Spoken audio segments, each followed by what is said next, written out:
Hi. So, even though I'm also going to say some positive things about Salomon, just know that this is not a positive review. Just because I really like some of their traits and some of their details doesn't mean that I really enjoyed my experience with the brand. I don't like to make negative reviews because I don't like the feeling of wasting money on products, but mostly of all just to be disappointed. And right here I have the worst offender, the Salomon Speedcross 3 Expanse. I'm not new to the brand. I'm pretty familiar with the XT6 models, and a friend of mine during the adventure bought a pair of Salomon boots just for the occasion, and they didn't hold up. The whole traction exploded under him. He just found himself stranded on the side of a mountain in the middle of our trip. So yeah. I'll start by saying the positive things about this shoe and the brand in general. Positives. The French brand has patented proprietary outsole called Conta Grip, and honestly it is very good. It doesn't last almost nothing, but it is a really nice grip. It's almost on par with the Vibram, but it does last way less. Yeah, to be a proprietary outsole, it's very good. Nothing to say about that.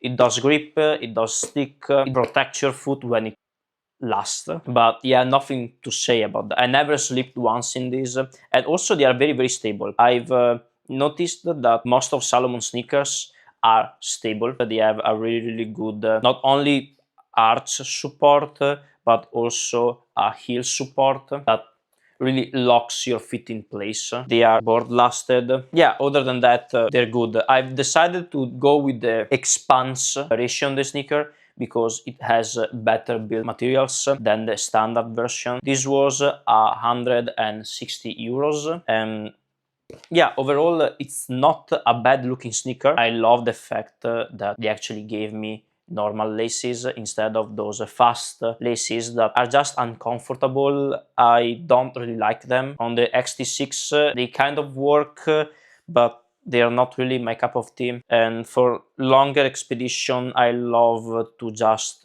regulate my laces how I want them to be. This mesh upper is incredibly breathable, and it's reinforced by this suede upper that I just washed once for this video to hold in hand, and it's already cracking up. I think with this one I can talk about the negatives of this sneaker. Basically, you're walking with a heel because the cushioning, the lightweight muscle proprietary cushioning by Salomon is awful.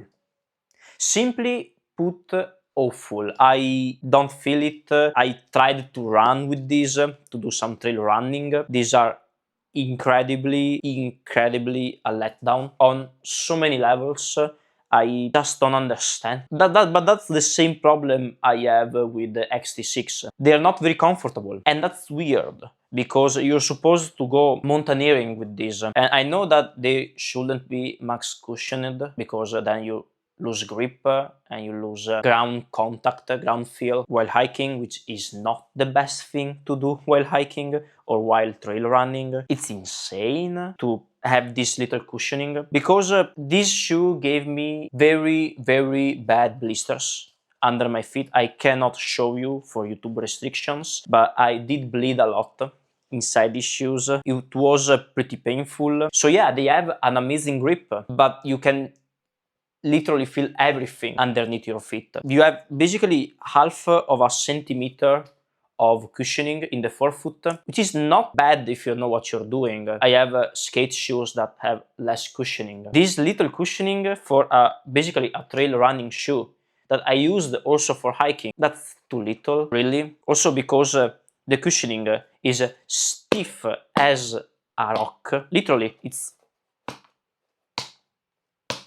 It's a rock. They're also very, very heavy. And it doesn't make sense. It's lightweight muscle, but if I compare them to a shoe in the similar price range, which is my New Balance Hero V5 that I also used for hiking and trail running, this beats this in a wall category. It's insane. And I know this is a newer shoe, but still, at least hiking, I used to hike with this pair of Timberland Euro hiking, and those just work, never had any problems. This one, oh, these one are awful. The only thing this shoe is good at is to walk around the city. This is more of a lifestyle shoe than anything else. And before you comment, you picked the wrong size. This is my right size. This is a 9.5 men.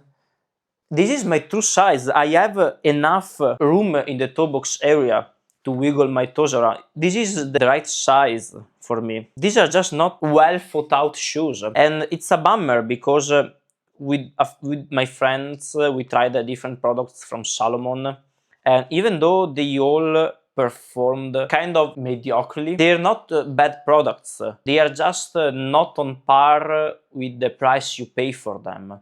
They are just mediocre at best, which is sad because they have such a nice pedigree, combat boots, hiking, trail running. They are not bad shoes. They are just not what they used to be. And I'm talking about the whole line of Salomon. The XT6 break up very easily. They don't last you very long. After 150 kilometers, they are already beginning to fall on me. For measure, this pair of New Balances with the Vibram outsole have more than 500 kilometers, and they are just now beginning to collapse. And yeah, it's Vibram, it's the industry standard, it's the best you could ask for, but they cost the same. These are even cheaper than these ones, and this one is still my go-to for most of my expeditions. I put this on for a week straight in the mountains, and I did more than 150 kilometers in the same week. And these are not something that I look forward to wear again.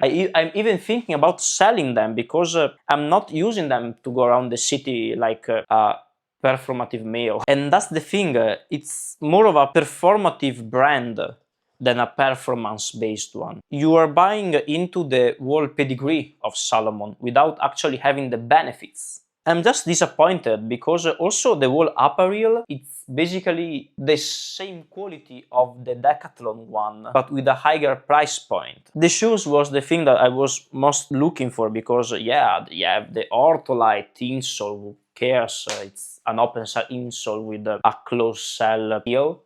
Okay, that's it, thank you, I guess. When you come down to it and you actually wear the sneaker, it's obvious that in the city they are going to be comfortable. Even Vans are comfortable around the city. And I mean, I really skate my Vans. I put holes in them. And still, they are almost the same comfort of this pair of Salomon. And mind you, this is a 160 euros. Yeah, it's incredibly good looking. I really like the whole style they are going for, the light blue, the baby blue, the purple accents. At the end of the day, if I'm buying a shoe just to go around the city, I have a countless pair of shoes. I mean, this is still a nice shoe. I'm just not satisfied with it. It's so mid that it doesn't make sense. Salomon is not a performance brand anymore. I feel it's more like a lifestyle one, which is pretty sad. So yeah, that was it. Enjoy.